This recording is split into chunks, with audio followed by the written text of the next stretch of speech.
بسم اللہ الرحمن الرحیم۔ اللہم صلی علی محمد وآل محمد وعجل فرج بقائم آل محمد صلی اللہ علیہ وآلہ وسلم۔ پورا ایران شیعہ کیسے ہوا، آئیے جانتے ہیں اس بیان کے بارے میں۔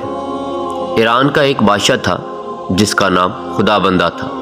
کچھ لوگ اسے محمد الجائتو بھی کہتے ہیں، جو مسلمان تھا۔ ایک دن اپنے تخت پر آ کر پریشانی کی حالت میں بیٹھ گیا۔ پریشانی کے آثار اس کے چہرے پر صاف نمودار ہو رہے تھے۔ ان کے بہت ہی پرانے اور سینئر ترین وزیر نے پوچھا، عالم پناہ، اگر جان کی امان ہو تو پوچھ سکتا ہوں بادشاہ سلامت پریشان کیوں ہیں؟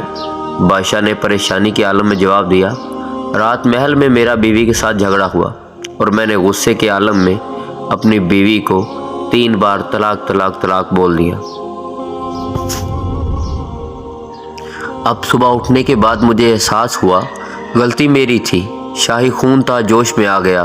اب پریشان اس لیے ہوں کہ دین محمد صلی اللہ علیہ وآلہ وسلم میں، شریعت محمدی میں بیوی مجھ پر حلال ہے یا حرام؟ بادشاہ کی بات سن کر اس کا وزیر بھی بہت پریشان ہوا۔ اس نے کہا، بادشاہ سلامت، اگر یہ مسئلہ سیاسی یا دنیاوی ہوتا تو میں آپ کی مدد کر سکتا تھا، کیونکہ یہ مسئلہ شرعی ہے تو علماء سے رجوع کرنا پڑے گا۔ بادشاہ نے کہا، پھر علماء کرام کو جمع کرو۔ وزیر نے 4 علماء بلائے اور بادشاہ سے کہا کہ بادشاہ سلامت، ہمارے ملک میں سب سے بڑے 4 علماء ہیں۔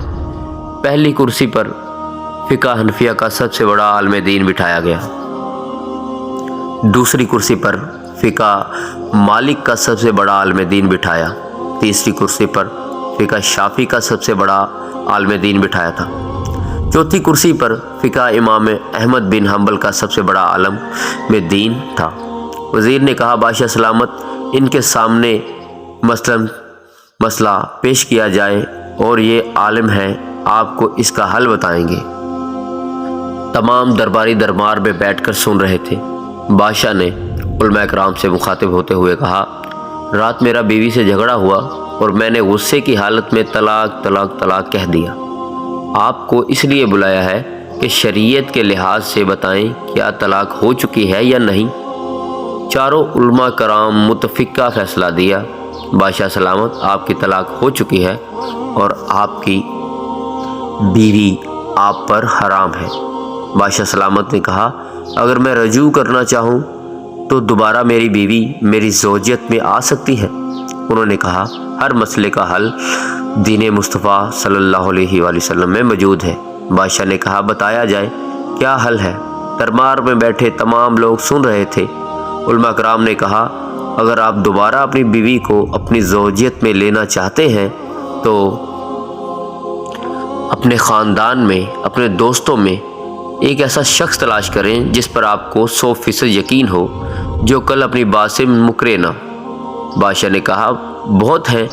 علماء کرام نے کہا، آپ کی بیوی کا نکاح آپ کے اس دوست سے کر دیا جائے گا، کچھ عرصہ وہ اس کی زوجیت میں رہے گی، پھر اس کے بعد وہ اس کو طلاق دے دے گا۔ یہ سنتے ہی بادشاہ کے سر کا پسینہ پاؤں تک نکل گیا۔ اس نے کہا، کیا یہ نبی پاک صلی اللہ علیہ وسلم کی شریعت ہے؟ علماء نے کہا، جی ہاں بادشاہ۔ بادشاہ نے کہا، دین اسلام میں تو عزتوں کا تحفظ ہے، عزتوں کی پامالی کا نام دین نہیں ہے۔ میری غیرت گوارا نہیں کرتی میری بیوی کسی اور کے نکاح میں رہے۔ بادشاہ نے کہا، دین فطرت ہے، جرم چھوٹا ہے، میرا سزا بہت بڑی ہے۔ بادشاہ ان کی باتیں سن کر بہت پریشان ہوا۔ بادشاہ نے وزیر سے کہا، ان کے علاوہ بھی کوئی اور عالم دین ہے؟ وزیر نے کہا، نہیں بادشاہ، یہ 4 فرقوں کے سب سے بڑے معتبر علماء کرام ہیں، میں ڈھونڈ کر لایا ہوں، باقی سب ان سے چھوٹے مولوی ہیں۔ پھر بادشاہ کے دربار میں بیٹھا ایک آدمی بولا، بادشاہ سلامت، اگر مجھے بولنے کی اجازت دی جائے تو میں بات کرنا چاہتا ہوں، آپ کا وزیر جھوٹ بول رہا ہے۔ بادشاہ نے اس کی بات سن کر کہا، کھڑے ہو کر جو بھی بات کرنی ہے کرو۔ اس نے کہا، بادشاہ سلامت، فقہ 5 ہیں اور آپ کا وزیر 4 فقہ کی علماء کو لے کر آیا ہے۔ اس نے کہا، 4 فقہوں کی نمائندگی ہے